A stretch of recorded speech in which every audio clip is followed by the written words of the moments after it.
희소 유전 질환은 환자 한 명당 병에 관련된 유전자 변이가 10만 개에 달해서 이를 해석하는 데 오랜 시간이 걸렸는데요. 네, 오늘 바이오 위클리에서는 인공지능 기술을 이용해서 이 시간을 대폭 줄인 3빌리언의 금창원 대표이사와 이 내용을 취재한 이성규 기자 두 분과 함께합니다. 네, 어서 오세요. 안녕하세요. 안녕하십니까. 네, 안녕하십니까. 자, 대표님 먼저 본격적인 질문에 앞서서 사명이 눈에 띄거든요. 3빌리언, 우리말로는 30억이라는 뜻이잖아요. 구체적으로 어떤 의미를 담은 이름인가요? 네.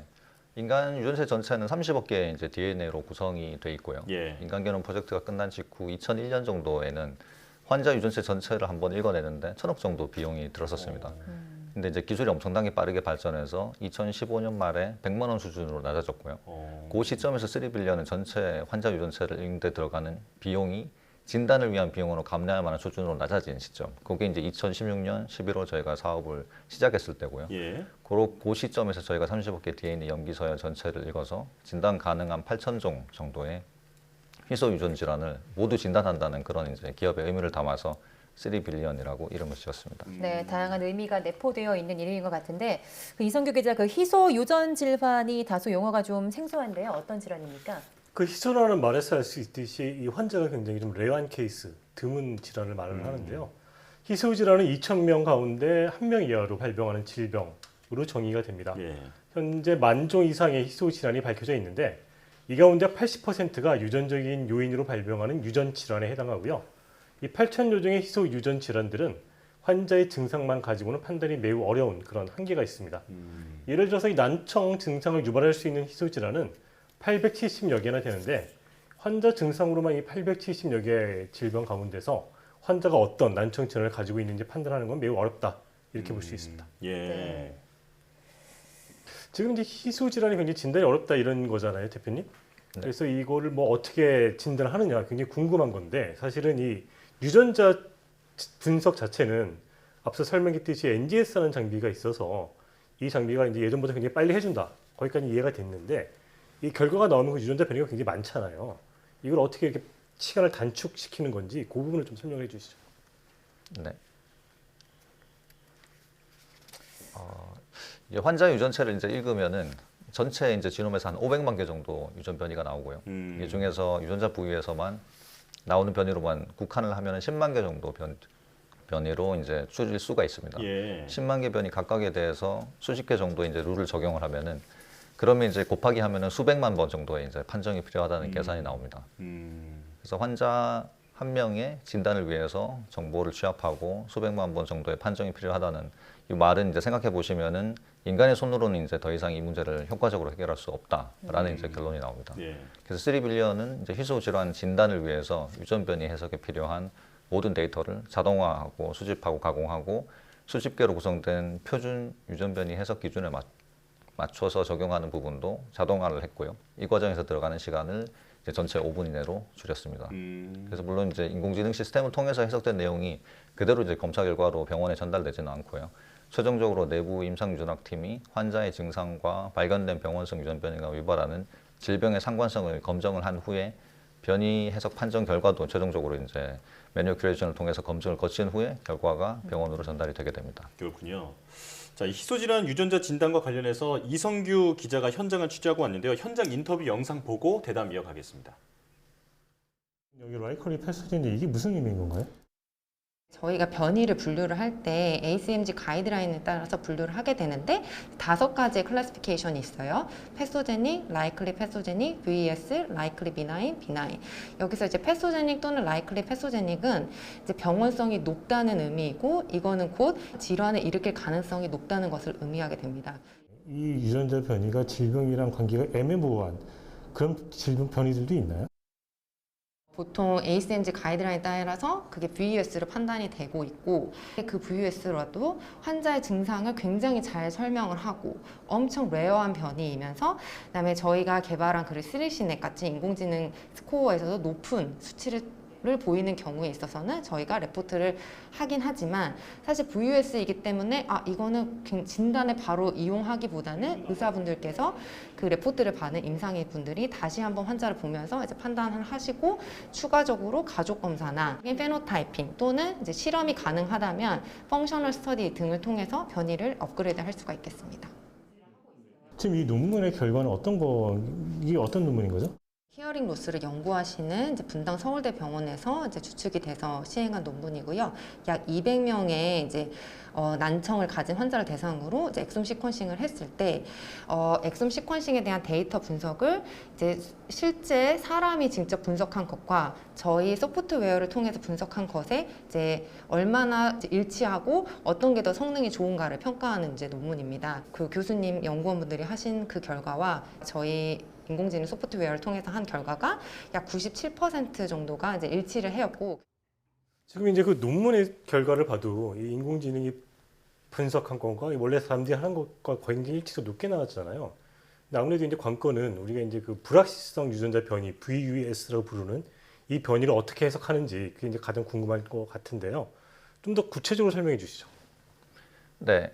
유전자 변이 해석을 위한 이제 인공지능 모델도 환자 질병을 유발하는 것으로 밝혀진 기존의 이제 유전 변이 데이터, 질병을 유발하지 않는 것으로 또 판단된 유전 변이 데이터, 이런 것들을 학습해서 병원성이 있는 유전 변이를 높은 정확도로 구분할 수 있는 수준의 인공지능 이제 역량을 확보를 하게 됩니다. 예. 그렇게 되고 나면 근거가 이제 명확하지 않는 유전 변이가 이제 주어졌을 때 해당 변이가 질병 유발 가능성을 가지는 변이인지 아닌지를 높은 정확도로 판정을 해내게 됩니다.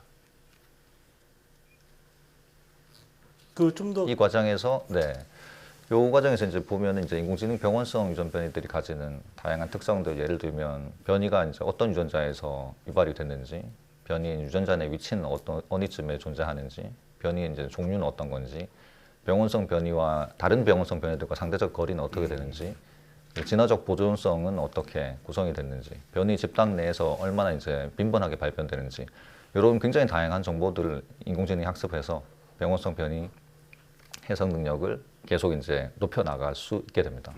그래서 3빌리언의 인공지능 유전 변이 해석 시스템은 질병을 유발할 수 있는 병원성 유전 변이를 98.4% 정도 확률로 정확하게 판정을 해내고 또한 이제 병원성이 없는 것으로 판단되는 변이 또한 99.99%의 확률로 정확히 판정을 해냈습니다. 그래서 이제 종합적으로 말씀드리면 99.4% 정도의 정확도로 유전 변이 병원성을 정확히 이제 판정해낼 수 있게 됩니다. 네, 그러니까 유전 변이의 병원성이 있는지 없는지 그 판별해낼 수 있는 정확도가 굉장히 높다는 말씀이신 것 같은데, 이 3빌리언의 제품이 상용화를 해서 이미 50여 개 국가에 수출을 하고 있는데요.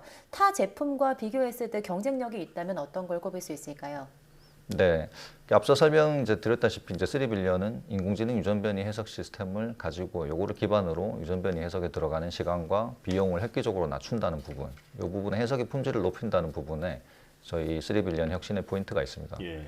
그래서 생산 비용을 낮췄기 때문에 글로벌 경쟁사 대비해서는 최소한 20%, 많게는 60% 낮은 비용으로 저희가 서비스를 제공을 하고 있는 가격 경쟁력을 갖출 수가 있었고요. 그다음에 이제 인공지능 변이 해석 시스템을 통해 진단 해석력을 또 이제 확대를 했기 때문에 저희가 최대 25% 정도 더 높은 진단율의 품질 경쟁력을 또 갖출 수가 있었습니다. 현재 이제 주력 사업은 이 유전자 변이를 분석하고 해석하는 건데 지금 그거 외에도 이 데이터 라이센싱 사업을 추진하고 있잖아요. 이게 좀 용어가 생소한데 이 데이터 라이센싱이 어떤 사업인가요? 네, 데이터 라이센싱 사업이라는 거는 이제 대규모로 유전체를 저희가 이제 갖추게 되면은 저희가 그거 데이터를 기반으로 할 수 있는 하나의 이제 사업 중에 하나가 됩니다. 그래서 대규모 유전체 데이터를 확보한 글로벌 기업들이 보통 이 부분의 사업화를 추진을 하고 있는 사업 모델이기도 하고요. 네. 그래서 이제 고객들은 주로 이제 신약 개발을 위해서 유전체 데이터를 확보하려고 하는 제약사들, 글로벌 빅파마들이 보통 이 데이터 라이센싱 사업에 이제 타겟 커스터머들이 되고, 신약 개발을 위해 가공된 목적으로 가공된 2차 데이터 형식으로 이제 이 데이터를 제공하는 형태가 이제 일반적인 이제 사업 모델입니다. 그래서 데이터 라이센싱 사업은 얼마나 많은 양질의 데이터를 보유하고 있는지에 따라서 기업이 이제 데이터 라이센싱 할 수 있는 경쟁력이 높아진다고 말씀드릴 수가 있습니다. 예. 예를 들면 이제 영국 정부가 수천억을 들여서 진행한 지노믹스 잉글랜드라는 프로젝트가 있었습니다. 이 프로젝트에서 모은 환자 데이터가 희귀질환 환자 데이터 기준으로 보자면은 17,000명 정도 유전체 데이터를 확보를 했고요. 3빌리언은 이거랑 비교해 보면은 환자 수 대비해서 지노믹스 잉글랜드가 확보한 숫자의 2배에 가까운 3만 명 정도의 환자 데이터를 현재까지 확보했습니다. 그렇군요. 그러니까 바이오 기업을 위한 데이터를 제공하는 사업을 또 진행하고 계시다라는 말씀이시군요. 자, 이제 마지막 질문인데요. 국내 바이오 생태계를 위해서 제언하실 말씀이 있을까요? 네. 이 다른 사업들과 다르게 이제 최고의 제품이 이제 바로 소비자의 선택을 받고 성장하는 보통 일반적인 이제 여타 분야와는 다르게 바이오는 최고 기술력을 가지고 만들어진 제품들도 수년의 임상을 통해서 검증이 먼저 되어야 되고요. 그럼 그걸 기반으로 의학 커뮤니티의 신뢰를 얻는 과정들이 먼저 필요합니다. 그리고 난 후에 이제 기술 검증이 완료되고 난 후에도 정부 규제를 이제 넘어서야 되고 더 많은 환자들에게 또 전달되기 위해서는 보험수가 적용도 또 필요할 수가 있습니다. 그래서 기술과 제품의 완성에서부터 기술의 임상 검증 그리고 제품 승인, 보험 적용까지 1년에 이제 바이오 기업들이 시장에서 성장하는 데까지는 뭐 적어도 5년에서 10년, 뭐 경우에 따라서는 이보다 더 많은 시간이 걸릴 수도 있습니다. 네. 그래서 이런 바이오 산업의 특성들을 고려해 기업들을 바라보고 평가하고 또 투자하는 그런 문화가 널리 정착이 된다면 바이오 산업이 좀 더 안정적으로 성장할 수 있는 그런 기반이 되지 않을까 싶습니다. 예. 네, 3빌리언 같은 바이오 벤처가 이룬 많은 혜택들이 결국 우리 국민들에게 돌아오기 위해서는 정부의 지원과 사회적인 관심도 많이 필요할 것 같다는 말씀까지 해주셨습니다. 오늘 말씀은 여기까지 듣겠습니다. 3빌리언 금창원 대표이사와 그리고 이성규 기자와 함께했습니다. 고맙습니다. 고맙습니다.